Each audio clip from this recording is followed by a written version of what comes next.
Hello student, आप सभी का हमारे यूट्यूब चैनल पर एक बार फिर से स्वागत है।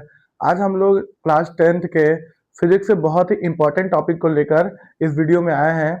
इस वीडियो में हम लोग ह्यूमन आई में जो कुछ एटमॉस्फेरिक चीज़ें जो कि नेचर में हैपन होती रहती है, उसी को हम लोग देखेंगे। इसमें क्या है कि जो रिफ्रैक्शन होता है, लाइट का रिफ्रैक्शन वाला पोर्शन होता है, उसी को उसके रीजन से जितने भी एटमॉस्फेरिक रिफ्रैक्शन होते हैं उनको हम लोग देखेंगे। क्योंकि हम लोग ह्यूमन आई में हम लोग पढ़े थे एक डिस्पर्सन ऑफ लाइट, दूसरा पढ़े थे स्कैटरिंग ऑफ लाइट। हालांकि है तो दोनों एक ही चीज है, थोड़ा सा बस माइनर सा डिफरेंस होता है कि जो डिस्पर्सन होता है वो 7 कलर में होता है, स्कैटरिंग जो होता है वो पर्टिकुलर कलर्स के होते हैं स्कैटरिंग। ठीक ना। तो यहाँ पर हमें उन्हीं को देखकर पढ़ना है कि जैसे कि जो एटमॉस्फेरिक वो होता है, डिस्पर्सन होता है वो क्या क्या होता है, एटमॉस्फेरिक स्कैटरिंग क्या होता है। तो उसी के एग्जाम्पल्स यानी एप्लीकेशन को हम लोग स्टेप बाय करके देखेंगे। इसमें कुछ है जो कि हमारे एग्जाम में कभी कभी पूछ देते हैं। ठीक है, तो आइए शुरू करते हैं। तो जिसमें कि पहला होगा dispersion of light in nature. ये है हमारा हेडिंग कि नेचर में डिस्पर्सन ऑफ लाइट के क्या है। तो डिस्पर्सन ऑफ लाइट मैं आपको फिर से एक बार बता देता हूं कि जैसे कि जो लाइट है, अगर वो किसी ग्लास प्रिज्म से निकलता है तो अपने वो 7 कलर में स्प्लिट हो जाता है। ठीक ना। एक व्हाइट लाइट का 7 कलर में स्प्लिट होने के फिनोमिना को ही क्या बोलते हैं हम लोग, डिस्पर्सन ऑफ लाइट बोलते हैं। यहाँ पर व्हाइट लाइट यानी कि सन लाइट की बात करेंगे हम लोग, और किसी भी पर्टिकुलर लाइट की बात नहीं करेंगे। ठीक ना। तो इसमें सबसे पहले आपका होता है रेनबो। रेनबो के लिए हमें पता होना चाहिए एक टॉपिक जो कि होता है total internal reflection. Total internal reflection बहुत ही इंपॉर्टेंट टॉपिक है जो कि हमारे सिलेबस से हटा दिया है। लेकिन अगर ये आपको पता होगा तो आपको ये रेनबो फॉर्मेशन करने में बहुत ही इजी हो जाएगा। ठीक ना। तो चलिए हम शुरू करते हैं, आपको बताते हैं कि टोटल इंटरनल रिफ्लेक्शन होता क्या है। एक्चुअल में जब रेज ऑफ लाइट को हम लोग डेंसर से रेयर मीडियम में जब पास कराते हैं तो वो रेज ऑफ लाइट क्या हो जाता है कि नॉर्मल से फॉर अवे हो जाता है। जब डेंसर से रेयर में इंटर करता है तो नॉर्मल से फॉर अवे हो जाता है। तो इसी इंसिडेंट एंगल, जो इंसिडेंट एंगल है, इसको हम लोग इतना बढ़ाएं कि जो हमारा रिफ्लेक्टेड है वो 90 डिग्री फॉर्म करने लगे, तो इसको हम लोग बोलते हैं क्रिटिकल एंगल। ठीक है। अब जब क्रिटिकल एंगल के वैल्यू को 90 डिग्री से ज्यादा करते हैं तो जो रे रिफ्रैक्ट हो रहा था वो क्या होने लगेगा, रिफ्लेक्ट, यानी कि ऐसे आएगा और ऐसे निकल जाएगा। तो इसी को क्या बोलते हैं, टोटल इंटरनल रिफ्लेक्शन। ये मीडियम में होगा और जिसके लिए कोई ओपेक मीडियम की जरूरत नहीं पड़ेगा, ये ट्रांसपेरेंट मीडियम में भी हो सकता है। तो आइए इसमें देखिए, सबसे पहले है रेनबो। रेनबो जो होता है ये दो समय हो सकता है, या तो ड्यूरिंग द रेनफॉल या तो आफ्टर द रेनफॉल, यानी कि बरसात होते समय या तो बरसात होने के बाद, दोनों केस में ये रेनबो फॉर्मेशन हो सकता है। हम लोग बचपन में ये जानते हैं कि रेनबो यानी कि 7 कलर। एक्चुअल में ये रेनबो जो होता है ये 7 कलर होता तो है, लेकिन इसमें कुछ जो कलर्स हैं वो बहुत ही विजिबल होते हैं। कौन कौन विजिबल होते हैं, कैसे होते हैं, उसी को हम लोग इसमें पढ़ेंगे। तो जो ये after the rainfall and before the rainfall, जब जो वाटर ड्रॉपलेट होते हैं वो एटमॉस्फेयर यानी कि जो एयर होते हैं, क्लाउड होते हैं, उसमें रुक जाते हैं। हेल्ड मतलब जो एटमॉस्फेरिक जो गैस होते हैं वो उसे हेल्ड कर लेते हैं, पकड़ लेते हैं, उसमें वो रुक जाते हैं। तो जब सनलाइट उसमें जब अचानक से सन निकल जाता है वापस, तो सनलाइट जब ड्रॉपलेट पड़ता है तो ड्रॉपलेट पड़ने पर वो एक ड्रॉपलेट एक तरह प्रिज्म की तरफ वर्क करता है, जो कि सनलाइट को 7 कलर में डिवाइड कर देता है और हमें वो क्या दिखाई देने लगता है, एक प्रिज्म, मतलब एक रेनबो के फॉर्म में दिखाई देना शुरू हो जाता है। ठीक ना। तो देखिए रेनबो का डेफिनेशन क्या होता है। Rainbow is the observer during rainfall or after the rainfall. जैसे मैंने बताया कि जो रेनबो होता है उसे हम लोग कब देख ऑब्जर्व, कैसे कब हम लोग ऑब्जर्व करते हैं, आफ्टर द रेनफॉल या तो बिफोर द रेनफॉल, बिफोर नहीं, ड्यूरिंग या तो after. When we look a water fountain provided the sun is at the back on the observer, it means rainbow is produced in the sky। जब वो उस rainbow droplet में पड़ता है तो उसके साथ एक टोटल इंटरनल रिफ्लेक्शन करता है, जिसकी वजह से हमें जो वो 7 कलर होता है वो दिखाई देना शुरू हो जाता है। ठीक ना। तो इसके कंडीशन क्या होगा, रेनबो फॉर्मेशन में कंडीशन होता है water droplet are present in the atmosphere. जब तक वाटर ड्रॉपलेट यानी कि जो बारिश की बूंदे हैं अगर वो एटमॉस्फेयर में नहीं होगा तो रेनबो फॉर्मेशन नहीं होगा। ये पहला केस है। दूसरा केस क्या है, the sun shine at the back of the observer. ठीक ना। जो सनशाइन यानी जो सूर्य है वो पूरा तुरंत क्या निकल जाए, वापस निकल जाए, यानी वो चमकने लगे, तभी ये दोनों केस होगा। पहला केस ड्रॉपलेट होना चाहिए, दूसरा केस सनलाइट होना चाहिए, तभी रेनबो फॉर्मेशन होगा। ठीक ना। तो देखिए ये एक क्या है, हम हमारे पास एक वाटर ड्रॉपलेट है। इस वाटर ड्रॉपलेट में ये सनलाइट पड़ रहा है। सनलाइट पड़ने पर ये क्या हो रहा है कि पूरी तरीके से बाउंस बैक, मतलब लाइट को बाउंस बैक कर रहा है। तो इसको हम बोलते हैं क्या, total internal total internal reflection नाम देते हैं इसको। ठीक है, टोटल इंटरनल रिफ्लेक्शन नाम देंगे। तो यही टोटल इंटरनल रिफ्लेक्शन जब होगा तब हमें ये 7 कलर, मतलब यहाँ से जब हम ऑब्जर्व करेंगे, ठीक है, जब यहाँ से हम देखेंगे तो हमें ये दिखाई देता है क्या, एक रेनबो है। ऊपर वाला कलर वायलेट, नीचे वाला रेड। ठीक है, इस तरीके से ये हो सकता है। एक बात और, ये जो वाटर ड्रॉपलेट है, ये वाटर ड्रॉपलेट जो होता है एक तरीके का प्रिज्म की तरह वर्क करता है। मैंने बताया था कि प्रिज्म क्या होता है, कैसा होता है। ठीक है, एक ये प्रिज्म की तरह वर्क करता है।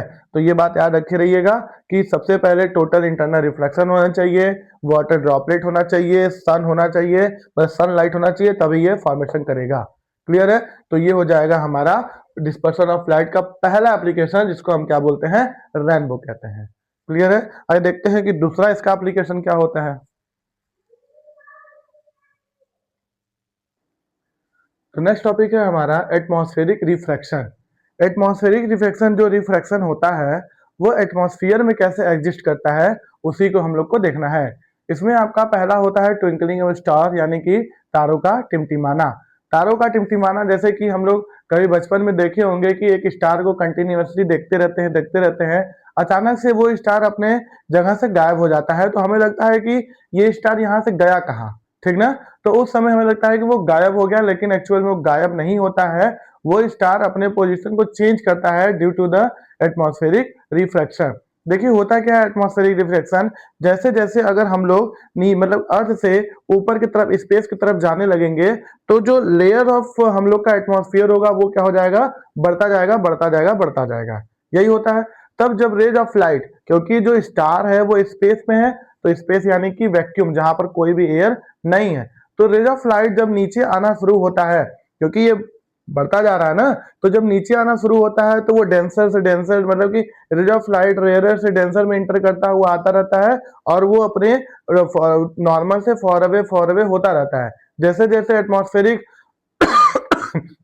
एटमॉस्फेरिक लेयर्स में वो एंटर करता रहता है रेज ऑफ लाइट, वो कौन सा रे, स्टार का जो रे होगा, वो जैसे जैसे एटमॉस्फेयर में एंटर करता रहता है, वो कंटिन्यूअसली अपने जो नॉर्मल होता है उससे फॉर अवे होता जाता है, जिसके रीजन से जो स्टार होता है वो हमें एक्चुअल पोजीशन से ना होकर हमें एक अपरेंट दूसरे पोजीशन पे दिखाई देना शुरू हो जाता है। तो इसी फिनोमिना को हम लोग बोलते हैं क्या, एटमॉस्फेरिक रिफ्रैक्शन। और इस ये जो फिनोमिना हो रहा है इसको बोलते हैं ट्विंकलिंग ऑफ स्टार, यानी कि तारों का टिमटिमाना। देखिए एक्चुअल में ये होता क्या है, light emitting by the distance star, ठीक ना, जो डिस्टेंस मतलब बहुत दूर स्टार है, वहां से ये लाइट क्या किया, इमिट किया, यानी कि लाइट चला, passes through the atmospheric of the अर्थ। ठीक ना, ये क्या करेगा, अर्थ के एटमॉस्फेयर को पास करेगा before reaching the our eyes, हमारे आंख पर पहुंचने से पहले, हमारे आंख तक पहुंचने से पहले ये क्या होगा कि कई सारे अर्थ के एटमॉस्फेयर को क्रॉस किया होगा, तभी ना हमारे पास पहुंचा होगा। तो वही कह रहा है कि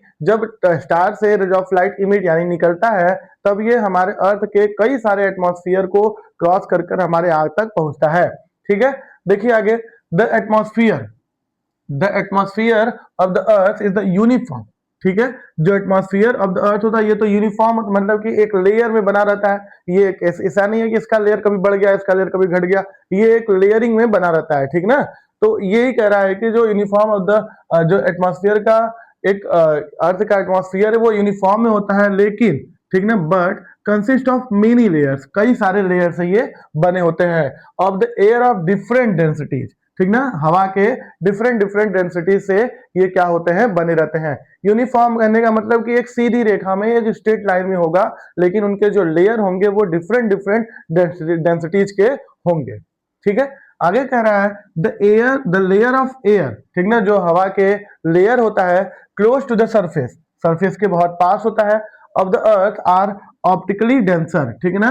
जो अर्थ होता है वो ऑप्टिकली मतलब प्रकाश के माध्यम से देखें तो ये क्या होता है, डेंसर होता है, यानी बहुत ही इनके मॉलिक्यूल बहुत पास पास होता है, ये याद रखिएगा, डेंसर होता है, ठीक है। As we go the higher and higher, जब हम लोग ऊपर और ऊपर जाना शुरू करते हैं, द डेंसिटीज ऑफ लेयर, ठीक ना, जो लेयर के डेंसिटीज हैं air or refractive index decreases, जब हम लोग ऊपर जाना शुरू करेंगे, ठीक है ना। जैसे कि अभी हमारा जो ये है ग्रेविटेशनल रीजन को क्रॉस करना सबसे बड़ा चैलेंजिंग होता है।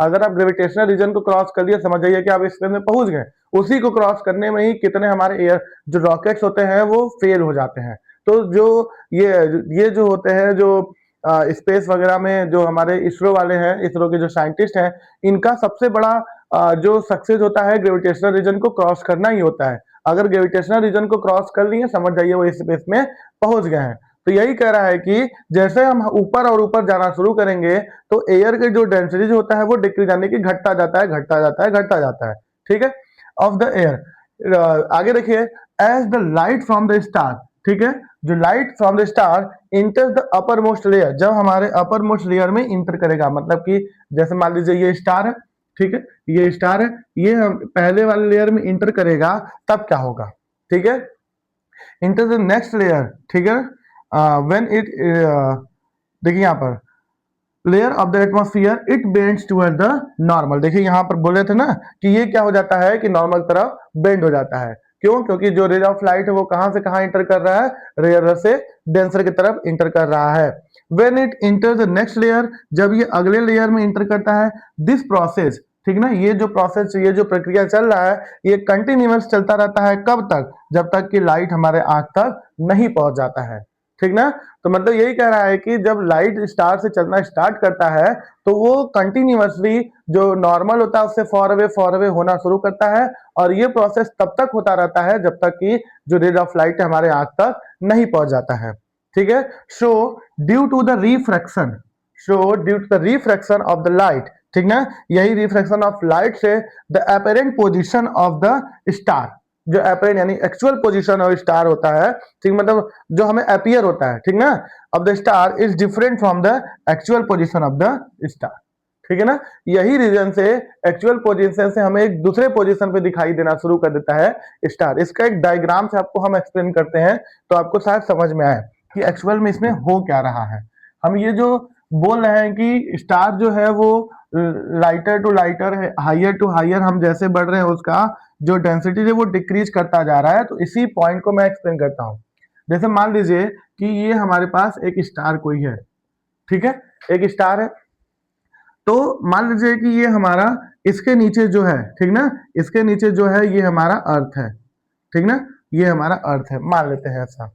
तो कई सारे लेयर्स ऐसे होंगे, कई सारे लेयर्स होंगे इस तरीके से, ठीक ना, कई सारे लेयर्स होंगे। तो लाइट जब क्या हो जाएगा कि स्टार से इमिट करेगा, यानी स्टार से निकलेगा, तो इसके लिए एक नॉर्मल चाहिए, क्योंकि हम ये बताए थे कि जैसे जैसे हम ऊपर जाते हैं, ठीक ना, जैसे जैसे हम ऊपर जाते हैं, ये जो डेंसर वाला कॉन्सेप्ट है, डेंसर वाला, ठीक ना, वो डेंसर वाला क्या करता रहता है, डिक्रीज करता रहता है। ये याद रखिए, जैसे जैसे ऊपर जाएंगे ये डेंसर, जो डेंसर होता है वो डिक्रीज करता रहता है, यानी कि जो ये लेयर है एटमॉस्फेयर का, जो इसे बोलेंगे, ये जितने हैं सबको लेयर बोलेंगे, लेयर का जो डेंसिटीज होगा वो क्या करेगा, डिक्रीज करता रहेगा जैसे जैसे ऊपर जाते रहेंगे। तो क्योंकि स्टार जो है ये स्पेस में एग्जिस्ट करेगा, ठीक है, और स्पेस जो होता है वो एक वैक्यूम होता है, ये भी आपको पता होगा, स्पेस एक वैक्यूम होता है। तब जब स्पेस मतलब रे ऑफ लाइट वैक्यूम से, मतलब कि वैक्यूम यानी कि ये क्या हो गया, रेयरर मीडियम हो गया, यही ना, रेयरर मीडियम हो गया। तो रेज ऑफ लाइट जब रेयरर से डेंसर में इंटर करता है तो क्या हो जाता है, ये नॉर्मल से फॉर अवे हो जाता है, कुछ ऐसे, यही ना। जब ये फॉर अवे हो जाएगा तो फिर ये दूसरे वाले मान लीजिए layer 1, layer 2, layer 3, layer 4, layer 5 and layer 6, इतने सारे लेयर कंसिडर कर लेते हैं, ठीक ना। तो अगर हम लोग इसको एक ऑर्डर में लिखे, तो ऑर्डर में लिखने का मतलब ये कि L1, L2, L3, L4, L5, L6, तो इसमें क्या होगा कि L1 का जो डेंसिटीज होगा वो सबसे कम होगा और L6 का सबसे ज्यादा होगा, ठीक ना। तो ये क्या हुआ कि रेज ऑफ लाइट एक लेयर से दूसरे लेयर में इंटर किया। अब यहां पर भी ये रेज ऑफ लाइट क्या होगा कि नॉर्मल से फॉर अवे होगा, यानी कुछ ऐसे होगा, यही ना। फिर धीरे धीरे ये क्या हो जाएगा कि इस तरीके से ये दूर जाता जाएगा, जाता जाएगा, जाता जाएगा, क्योंकि ये हर बार जब हम L2 और L3 को कंसिडर करेंगे तो L2 एक तरीके से रेयर होगा, L3 क्या होगा, डेंस होगा। क्योंकि ये ऊपर जा रहे हैं तो डिक्रीज कर रहा है, तो नीचे आएगा तो इंक्रीज करेगा ना, मतलब ये इंक्रीज करेगा, ये इंक्रीज करेगा, ये इंक्रीज करेगा, तो L2 का जो डेंसिटी होगा वो L3 से कम होगा, तो यहां से रेट ऑफ लाइट रेयरर होगा, ये डेंसर होगा। तो जब रेयरर से डेंसर में इंटर करेगा तो कंटिन्यूअसली ये नॉर्मल से फॉर अवे होता जाएगा, ठीक ना, नॉर्मल से फॉर अवे होता जाएगा और फिर आकर हमें यहाँ पर दिखाई देगा।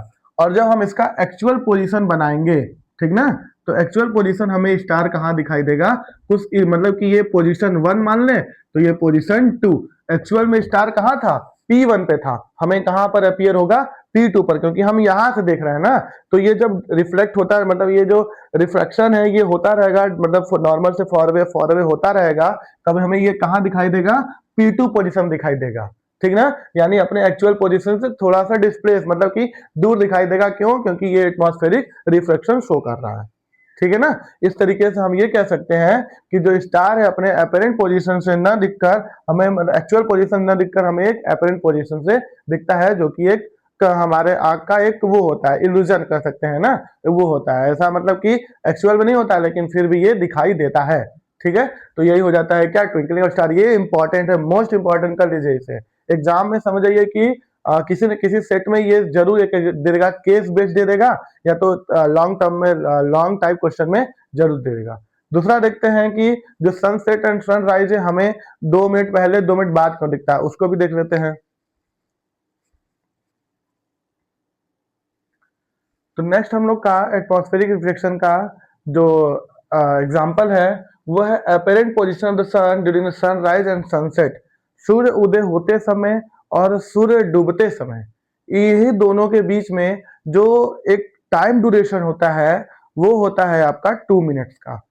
हमें लगता है कि एक दिन जो होता है वो 24 आवर्स का होता है, बट ये गलत है। एक दिन जो होता है वो 24 आवर एंड 4 मिनट का होता है। कभी आप ये सोचे हैं कि हर 4 साल बाद, हर 4 साल बाद एक दिन कैसे बढ़ जाता है? अगर इस बात का आपको आंसर चाहिए तो वो इसी में मिलेगा कि कैसे लीप ईयर में हमारा जो डेज है वो 365 से 366 हो जाता है, ठीक ना। इसी को हम लोग यहाँ पर देखेंगे। तो इसमें है क्या कि ये जो apparent position of the sun during sunset and sunrise, ये है एक तरीके का, ये भी एटमॉस्फेरिक रिफ्लेक्शन है।